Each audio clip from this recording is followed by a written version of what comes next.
Olá, boa noite, tudo bom a todos? Meu nome é Michel Vinagre, sou mestrando em criminalística e professor de Direito Penal e Legislações Extravagantes. Estamos aqui com um projeto novo, no meu canal do YouTube, dando aulas gratuitas para você que está fazendo concurso público. E em breve também nós teremos o lançamento do nosso curso, completo sobre leis penais extravagantes. Se você gosta do projeto, eu ia pedir para você se inscrever no canal, curtir, compartilhar. É muito importante nesse começo aí ter esse carinho de todos, né? Nós estamos aqui numa playlist, que tem seu nome Temas Aprofundados. Nós estamos trabalhando com os temas mais quentes, aí geralmente com questões que estão ali bem posicionadas nos assuntos da banca, STJ, STF, doutrinariamente, os pontos mais que mais caem, principalmente para carreiras jurídicas, policiais, Ministério Público, Defensoria, magistratura, obviamente tudo no campo da legislação penal extravagante ou especial, como alguns outros chamam, outros doutrinadores. Esse vídeo, a parte 2, seria interessante, se você está vendo agora, dá uma olhada, no primeiro, vai estar ali bem direitinho no canal do YouTube, distinguido, porque nós estamos trabalhando sobre os aspectos processuais da lei de organização criminosa, a lei de ORCRIM. Então, nós estamos aqui trabalhando com isso. Então, nós falamos no primeiro aspecto, no vídeo 1, que é a lei de, os aspectos processuais, da lei de organização criminosa, delação premiada. E agora nós vamos estar falando, sobre os aspectos processuais da lei de organização criminosa, sobre ação controlada e agente infiltrado, que cai muito, muito mesmo, Mas antes, até para você não entrar direto, eu queria fazer só uma distinção importante que eu fiz no primeiro vídeo, não vai demorar 2 minutos, uma pequena recapitular aqui primeiramente, o que é, diferencial, o que é fonte de prova, meio de prova e meio de obtenção de prova. Se você não tiver noção, exata dessa questão processual, você pode se embolar. As fontes de prova, geralmente, são todas as pessoas, coisas do quais se pode conseguir prova, Seria, grosso modo, até chamar o próprio corpo de delito, quando assim o crime deixa vestígio. Então, não pode se chamar de corpo de delito por causa disso, porque tem crimes que não deixam vestígio, mas tem fontes de prova, quer seja testemunhal, Geralmente os crimes sexuais, muitas das vezes eles não têm um vestígio, Às vezes há assédio, ou uma série de coisas, fraude sexual, que você não vai ter necessariamente um vestígio ali, mas você tem a própria palavra da vítima ali atestando que é uma fonte, Esse tipo de crime, contra o costume, contra a criança, até mesmo roubo, a palavra da vítima é essencial. Maria da Penha, são palavras da vítima com uma força maior do que a palavra do próprio acusado, Então, ela deriva do fato delituoso, Então, ela depende da existência do processo. São anteriores, O processo é sempre um passo atrás, Só há processo porque houve um crime, um bem jurídico foi violado, um bem jurídico tutelado ainda pelo direito penal. Por isso que ele é a última ratio. Porque se esse bem jurídico tutelado, ele não for da seara penal, se o Estado ele ver que há outras formas de sanções, como penas, como indenizações, como questões administrativas, a questão da justiça restaurativa, que no juizado, ela não vai ali, ainda que haja uma infringência à norma penal do tipo, ela vai tentar, porque é realmente o último arcabouço. E é um erro desse do Brasil, que nós achamos que ele é o salvador da pátria, mas nunca foi, Nunca foi, nunca será, numa civilização que nós temos aí isso. Então vamos lá. Então você já viu que as provas, agora as provas são introduzidas no processo através dos meios de prova. Meios de prova são os instrumentos através dos quais as fontes de prova são introduzidas no processo. Então, ela se refere-se a uma atividade endoprocessual, que se desenvolve perante o juiz com a participação dialética das partes. Ou seja, as partes opinam, as partes se manifestam. Agora, provas no processo penal, ela não depende das partes. Pelo princípio da comunhão das provas, uma vez uma prova introduzida no processo, ela pertence ao processo, não à parte. Então, pode acontecer de uma testemunha sua depor contra você? Pode. Como acontece ao contrário. ali no Ministério Público também, muitas das vezes você pega as testemunhas do MP e são favoráveis, as provas pertencem ao processo, né? Ela deve também ser produzida com a fiel observância do contraditório para a defesa. Por isso que nós falamos que o inquérito policial é um procedimento administrativo, porque como ele é inquisitório, né, muitas das vezes a ampla defesa é mitigada, então não cabe por si só uma condenação exaurida, né, de uma cognição exauriente somente com as provas do inquérito policial. Por isso são frágeis, elas são viciadas muitas vezes, são unilaterais, ela não tem um contraditório, não tem ampla defesa. É uma pessoa, uma vez intimada, né, chegando à delegacia sem o advogado, ela vai ser ouvida, não há necessidade, ela tem o direito ela tem o direito de permanecer em silêncio, mas ela não é obrigada a contratar. E muitas vezes você senta lá, isso na verdade é até a maioria, né, quer por uma falta de compreensão do brasileiro com o inquérito policial, que até mesmo pelo poder econômico, né? A Defensoria Pública nunca poderia abarcar isso, os custos criminais são altos, né? Porque eles são mesmo, né? E quando a gente vê os custos criminais muito diluídos, há alguma coisa errada, a prestação sempre falha, né? Mas enfim, a gente não vai adentrar nisso, né? Os meios de obtenção de prova, né? Trabalhar com os meios de obtenção de prova consiste em procedimentos regulados por lei. Eles têm que geralmente ser regulados por lei. Pode ser geralmente processual, mas tem que estar ali regulado, né? Você não tem ali um arcabouço de uma anarquia de como as provas são introduzidas, né? São passíveis de execução por outros funcionários, né? Não o juiz, né? Se desenrolam, né, em regra, sob autorização e fiscalização do judiciário. O objetivo principal é identificar as fontes. E essa fonte de prova ela tem que ser pura, essa fonte de prova ela tem que ser verdadeira. Senão você vai ter ali o princípio da árvore envenenada, né? E com esse princípio da árvore envenenada, toda a cadeia decorrente dela, ela é anulada. Você tem até um contraprincípio, não é um contraprincípio, né? Assim, no sentido que geralmente a promotoria, né, se baseia, ou até a ação penal privada, né, sobre o princípio da descoberta inevitável. Ora, tudo bem, aqui foi viciado, mas de alguma forma seria inevitável que tal prova não fosse. Mas há um conflito ali, não há necessidade, né? Então, eles buscam também assegurar a investigação, né, do fato delituoso e a eficiência da atividade probatória, né? Diante do próprio risco real, né, dos efeitos deletérios do tempo, né? E o comportamento do próprio investigado possa impedir, né, de alguma coisa, ou dificulta a pessoa de servir como uma fonte de prova.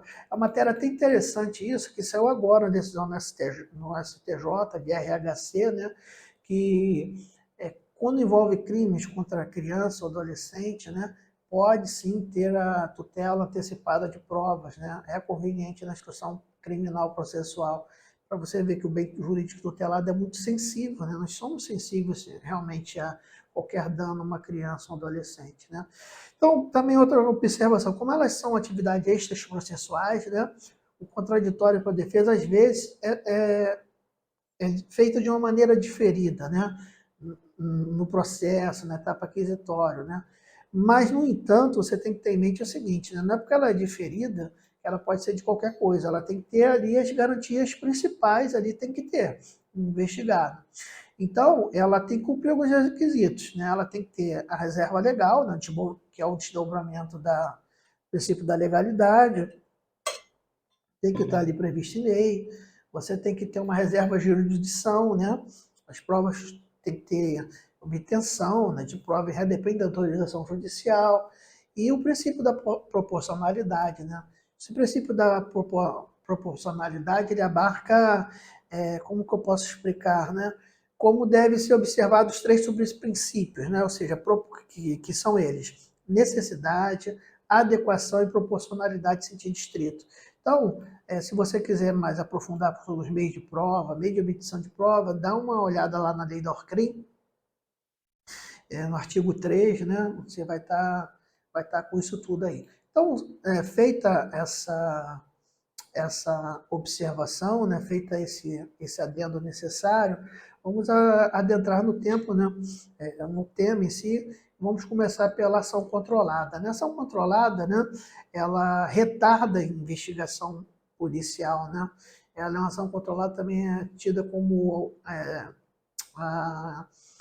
postergada. Então, se você abrir o artigo 8 ali, você vai ver, né, o retardamento da intervenção policial, administrativa, será previamente comunicado ao juiz competente, né? Se for o caso, restabelecerá os limites, comunicará ao Ministério Público. Ali no artigo 9 também você vai ver isso, né? Então, realmente, ele é tido, um nome doutrinário que pode aparecer em prova é o flagrante postergado. Então, doutor, foi uma prova oral, uma prova de segunda de ordem discursiva, doutor, discorra sobre o flagrante postergado, você já sabe que é ação controlada, né?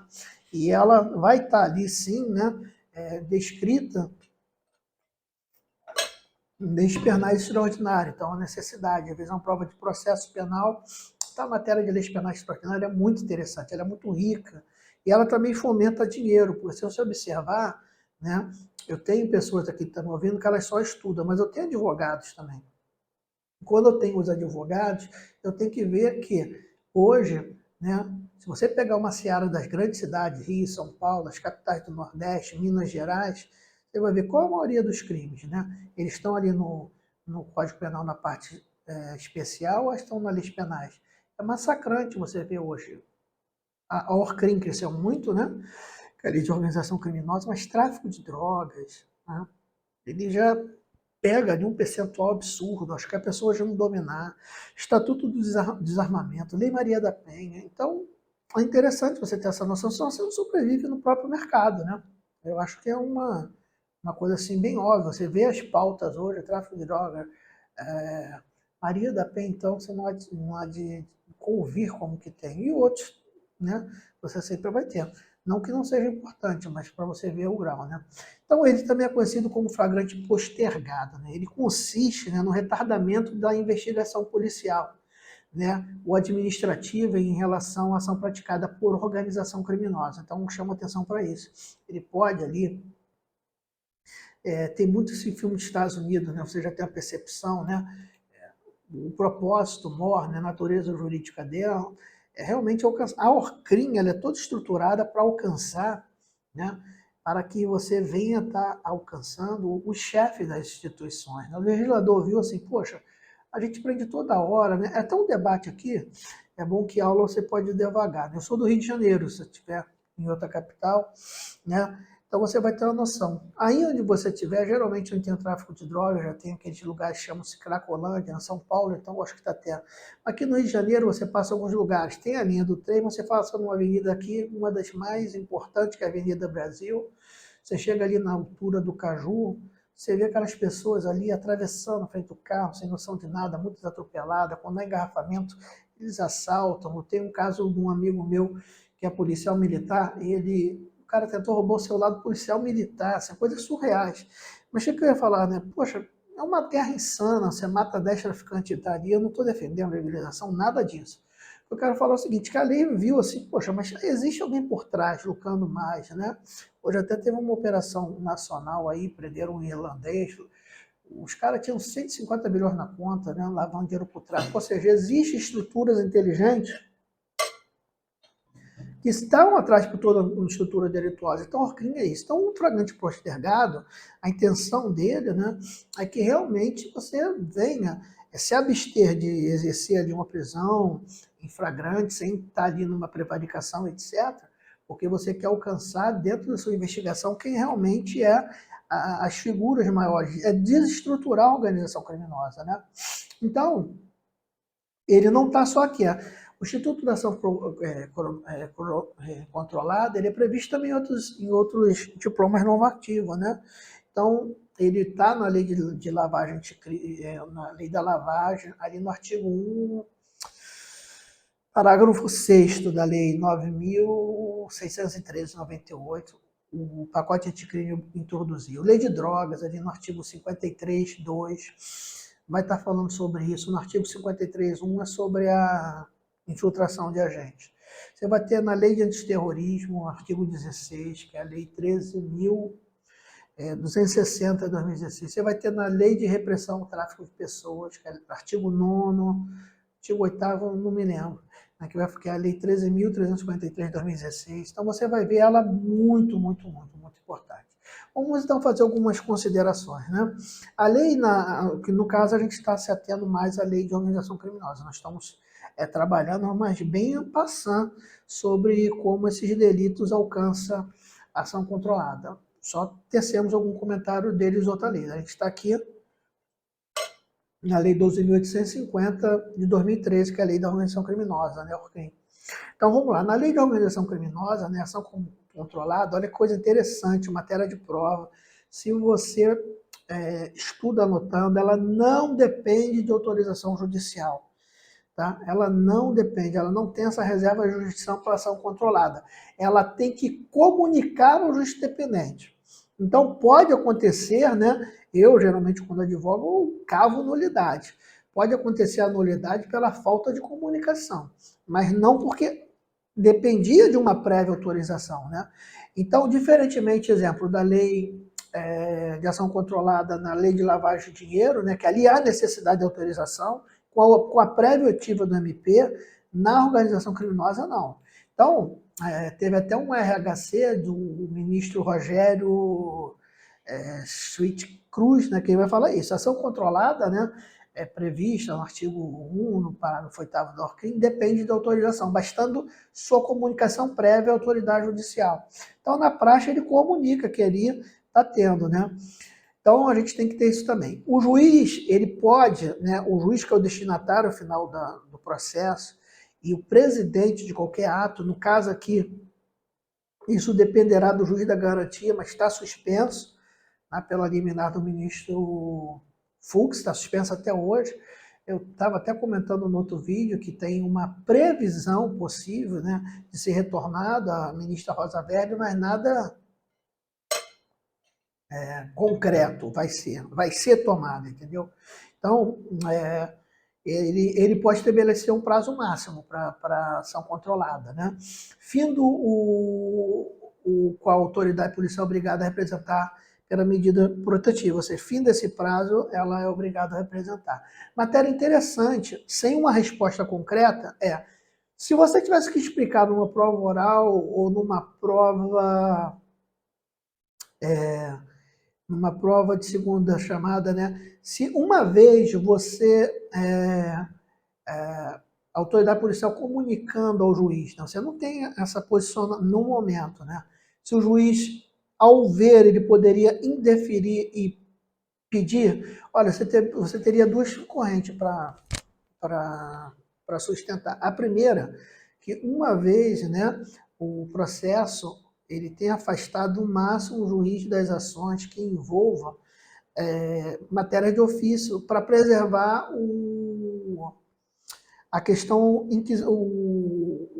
o processo penal, né, não de uma maneira inquisitória, né?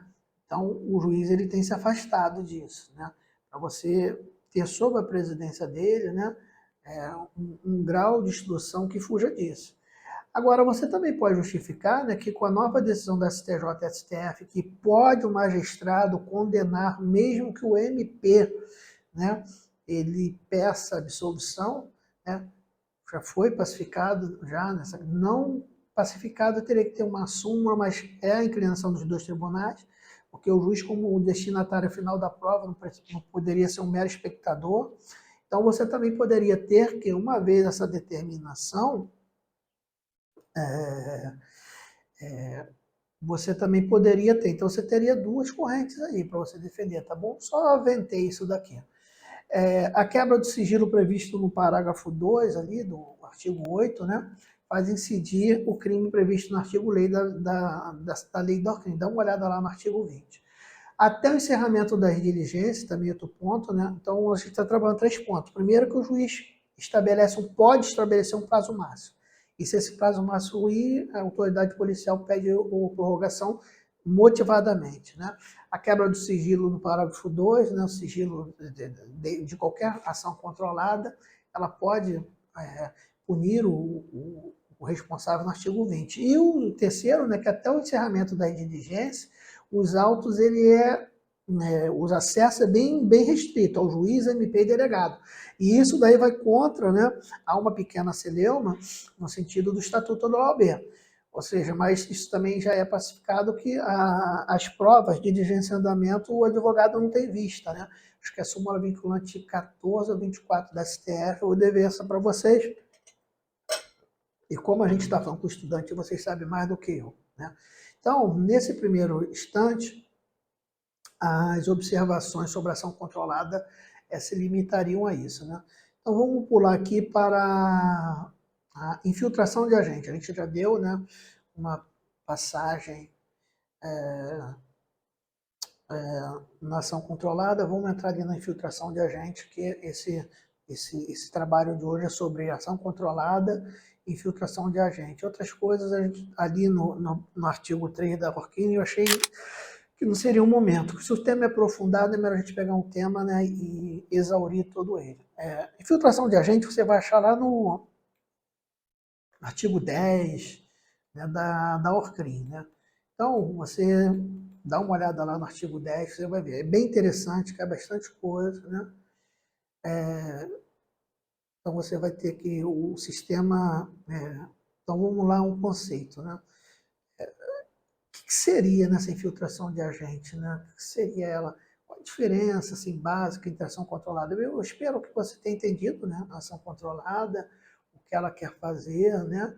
Ela tem ali um gerenciamento da autoridade policial todo estruturado para... Ela não precisa, o principal ponto, né? Pelo menos na Horkheimer, diferente da lei de lavagem de capitais, ela não precisa ser ordenada, ela tem que ser previamente comunicada, tem aquela questão que eu levantei. Então, vamos lá. Ela trata-se, assim, de uma técnica especial, né? Se você fosse conceituar, né? Uma técnica especial pelo meio do qual um agente de polícia, interessante isso que a gente vai ver lá, que não pode ter agente particular, né? É introduzido dissimuladamente numa investigação. Ele está ali mesmo. Quem viu Bad Boy, né? Sabe o quê? Imagine meus alunos aí, com 20 anos, né, que é a garotada de 20, 22 anos, esse velho tá falando de Bad Boy, naquele filme com o Smith, né, tanto um ou dois, né, ele trabalha muito com a questão da ação controlada do agente infiltrado, tem muitos nos Estados Unidos, mas obviamente trabalhando com a legislação daqui. Então você vai ver que é um policial, né, introduzido dissimulamente em uma organização criminosa, né? Ele passa a agir como um dos integrantes, né? Ele oculta a sua identidade, ele vai ter uma nova identidade, né? Ele age com um objetivo precípuo, né? Identificação de fontes, obtenção de informações, né? Ou seja, ele quer realmente desarticular ali. E ele está dentro, né? Ele vai ali ter um manto, a gente vai ver mais um pouquinho na frente, né? Até de excludentes, né, da sua culpabilidade, mas já estou antecipando um pouquinho, né? Nesse caso, né, ele tem uma necessidade da autorização judicial. O agente infiltrado, ele demanda autorização judicial mediante requerimento do MP ou representação do delegado de polícia sob pena de serem ilícitas, né? Toda prova ser encoberta pela teoria da árvore envenenada. Então você já vê um link. Geralmente você quer distinguir, opa, ação controlada, eu faço uma prévia comunicação. Ou seja, eu estou controlando o tempo, meio de prova, etc. Deixo de exercer uma prisão em flagrante. Agora, já no agente infiltrado, eu preciso ali que esse agente, né, tem ali algumas coisas, uma permissa do juiz, né? Que seria o da garantia também, né? Mas infelizmente está suspenso, então a gente vai com o juiz natural da causa. Representação do delegado antes de decidir o juiz ou o MP, mesmo molde da representação, prisão temporária, prisão preventiva, né? Uma vez pedindo, né? Tudo que envolve prazo de magistrado é muito complicado. Meus primeiros processos de Horkheimer, na prática, diz que o inquérito, a instrução criminal tem que se exaurir em 120 dias, né? Eu tenho Horkheimer aí de 4, 5 anos e muitas das vezes, 4, 5, isso mesmo, 2016, 2023, 8 anos, e o processo não encerrou a instrução, não tem sentença. Os réus foram soltos, mas ficaram presos aí um ano e meio. Então você vê tudo que dá prazo a magistrado, é um pouco porque eles alegam que não é prazo próprio, né? O juiz não fica vinculado a um prazo próprio. É igual a questão da previsão do artigo 316, né? Da 90 dias, analisar a necessidade da prisão preventiva, dizem que não tem o enfim, é um jeito que você já tem processo 1 ano e meio, ninguém cumpre, quando você impeta um HC, oficia o juiz, quando é oficiado do HC, vai lá e dá decisão. Bem complicado, eles interpreta que perdeu a causa do HC. Mas a gente está trabalhando com concurso, né? Então, eu sempre mexo com quem está na área advogado militante com concurseiro. Então, o juiz decidirá no prazo de 24 horas, né, após a manifestação do MP, quando há uma representação, né? E depois da decisão judicial, né, acerca da infiltração, ela deve necessariamente, né, ser prévia, circuncidada, motivada e sigilosa. Então, eu acho interessante você anotar isso, você pode anotar. Deve estabelecer os limites na infiltração.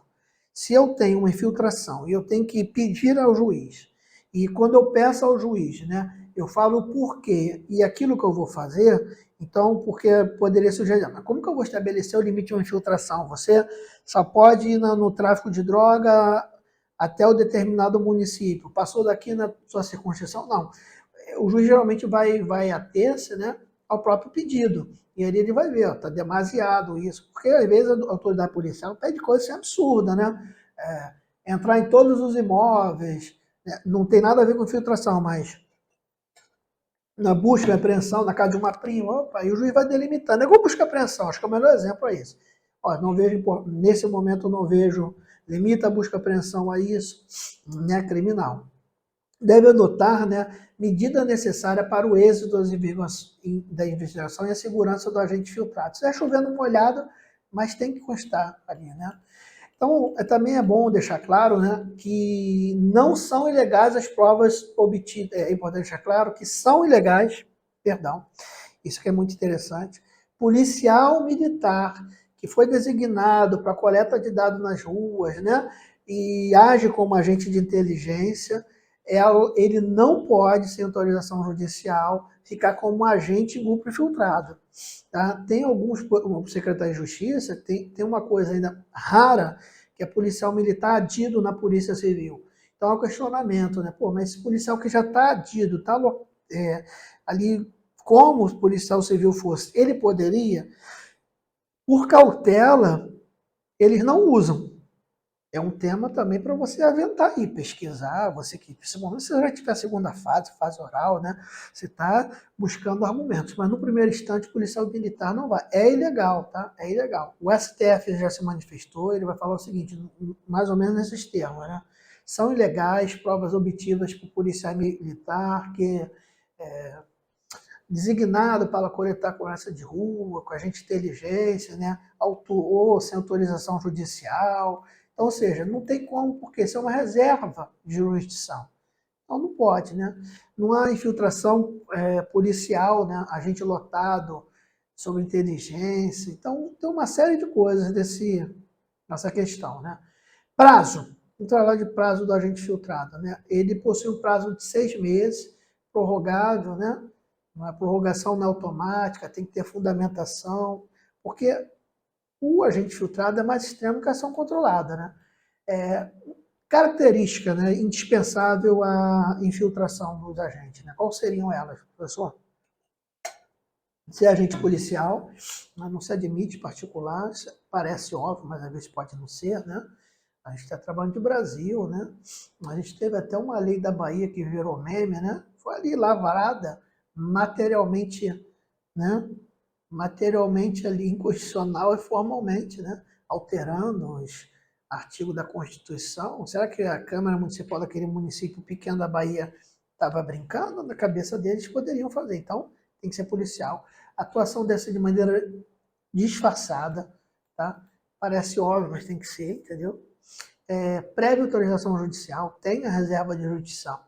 Demonstrar o fulmus comissi delicti, ou seja, que é o mínimo de existência da conduta criminosa e da autoria do crime.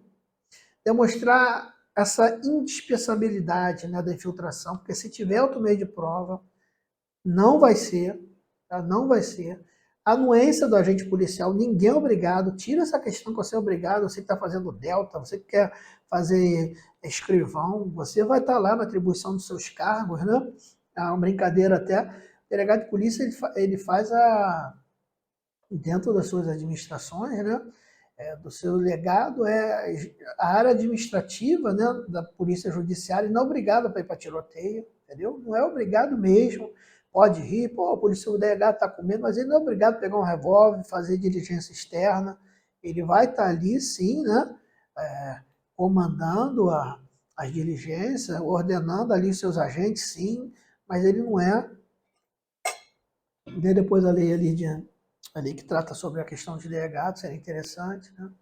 A inserção deve ser de maneira estável, trata-se de procedimento duradouro e longo, não é um cara que uma vez tirou uma blusa, aí foi ali, passou como cracudo. A infiltração, ela tem alguns requisitos, dentre essa a permanência, pode ser pouco ou não, a gente vai ver.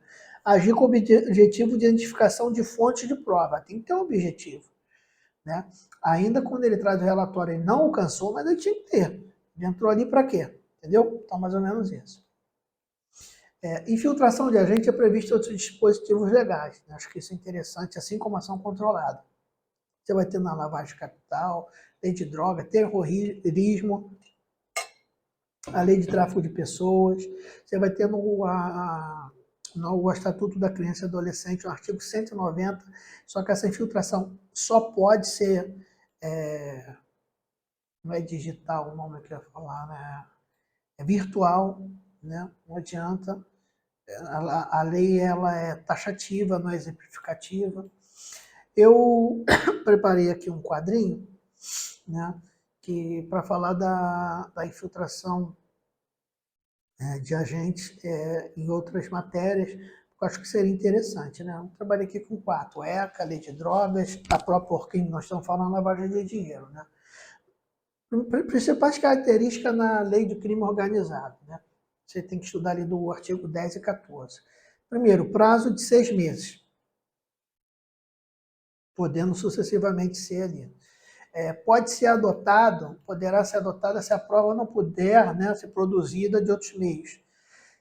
Então tem que ser necessariamente. Já na lei de tráfico de drogas, no artigo 53.1, artigo 53.2 é ação controlada. Ela vai falar que as principais campanhas não tem prazo e não disciplina o procedimento adotado, é um pouco mais amplo, né?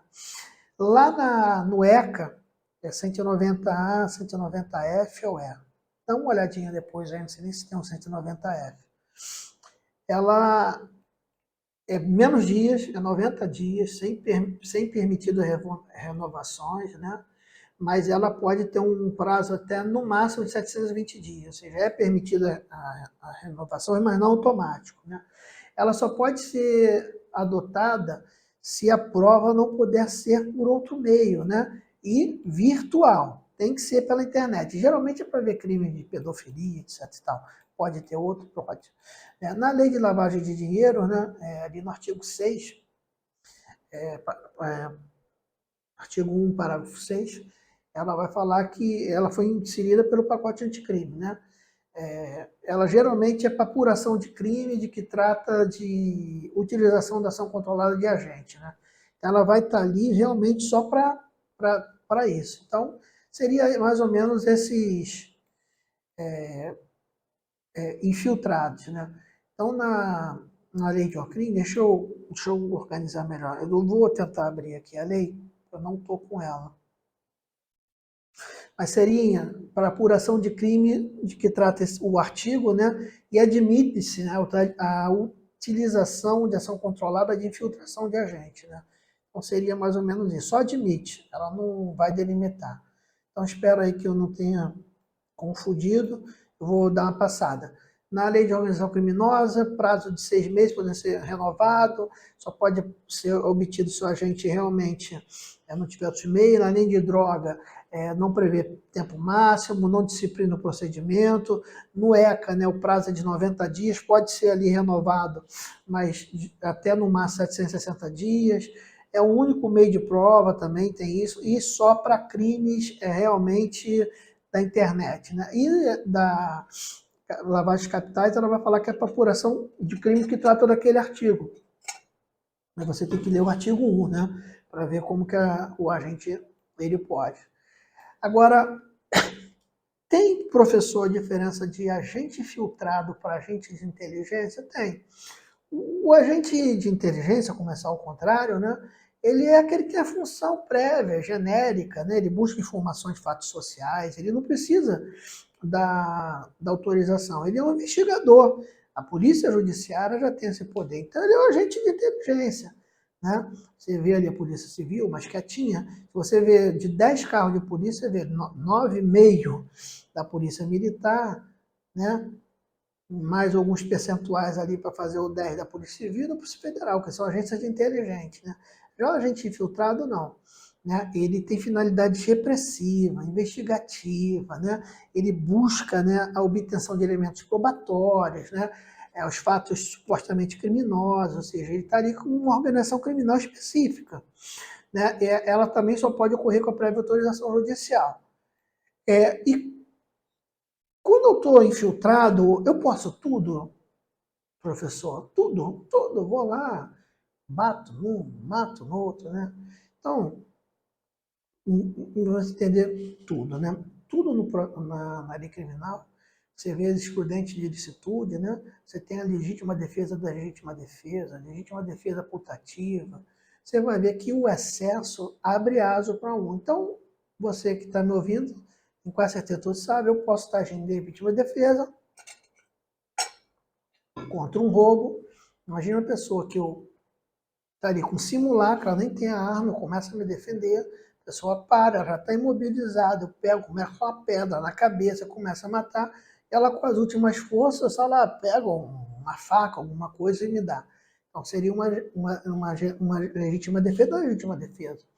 E nós, operadores do direito, né, eu gosto muito da palavra de Angel, né? Ele vai falar assim, a árvore de Minerva alça voo ao anoitecer, né? A árvore de Minerva é a coruja, né? O símbolo da filosofia.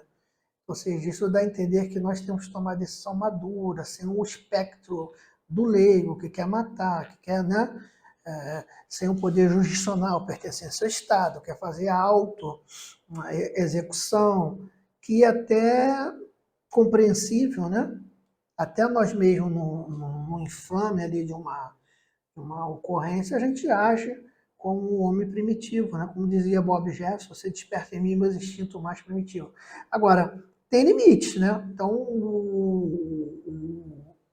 o agente, né, infiltrado tem limites. Os crimes e os crimes mais o agente infiltrado é obrigado a fazer. Quais são os limites, né?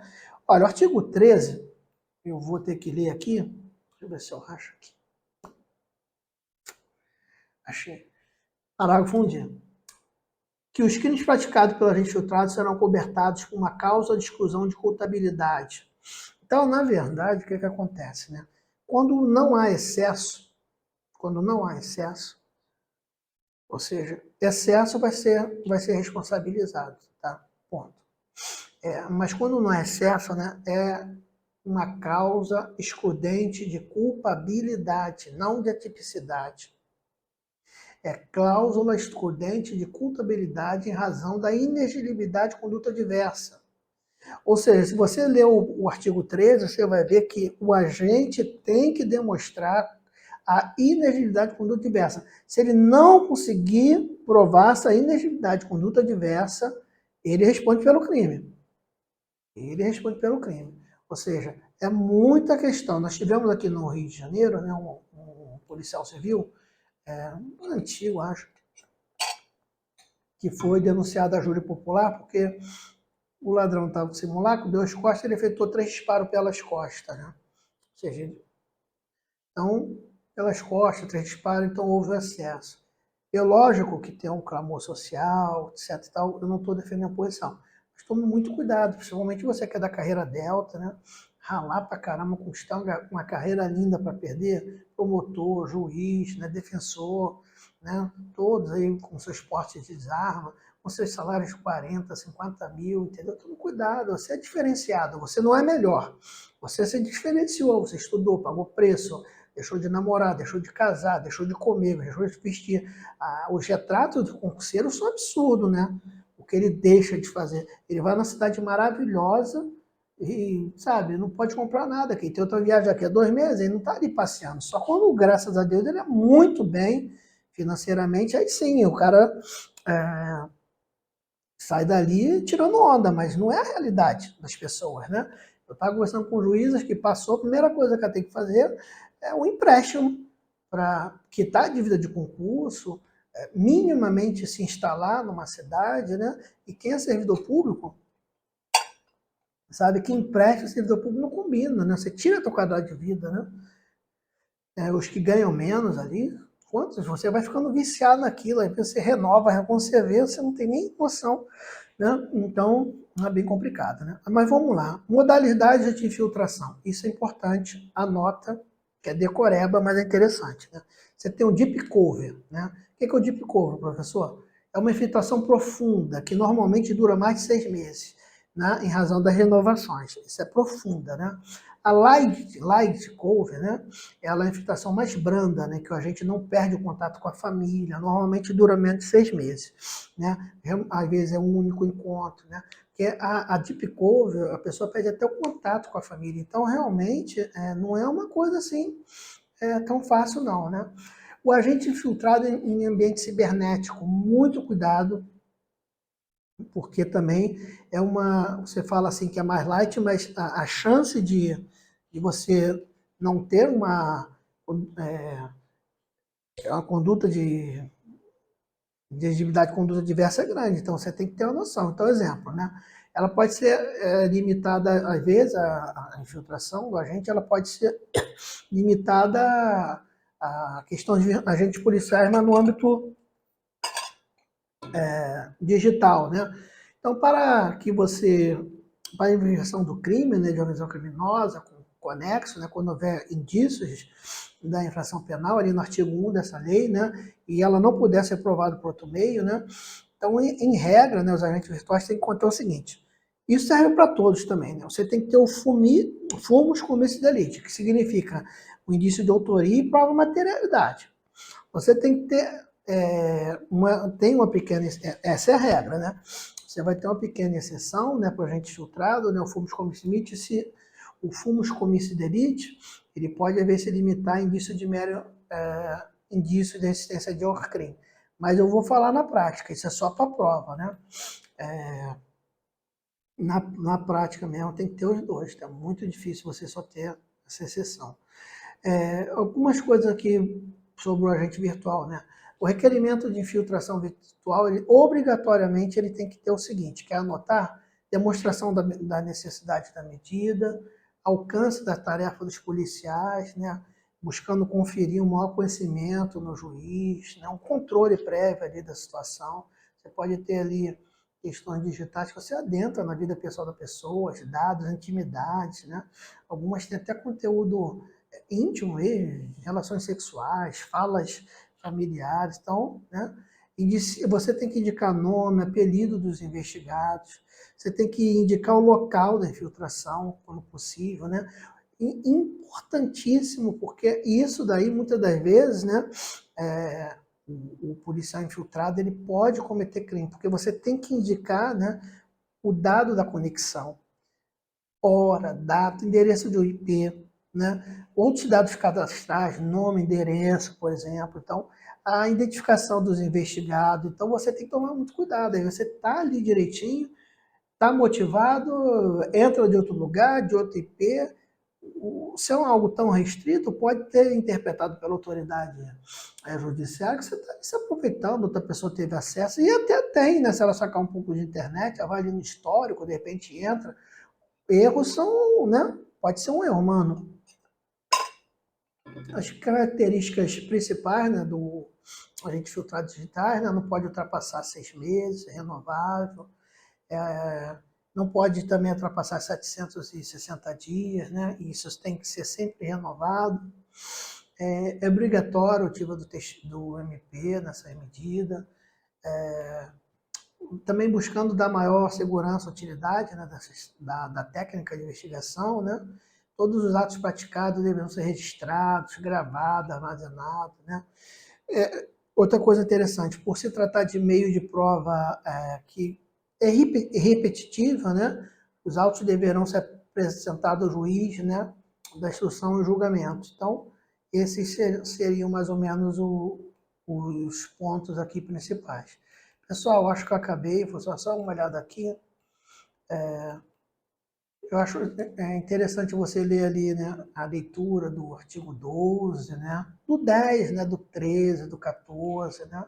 Então seria interessante. Tem os dados, registros de cadastro, né, documentos, informações, mas eu vou terminar por aqui, né, sobre ação controlada e agente infiltrado. Espero que você tenha gostado da aula, do projeto. Se puder, curta, compartilha, se inscreva no canal aí, vai estar ajudando muito, tá bom? Beijo no coração de todos, até a aprovação.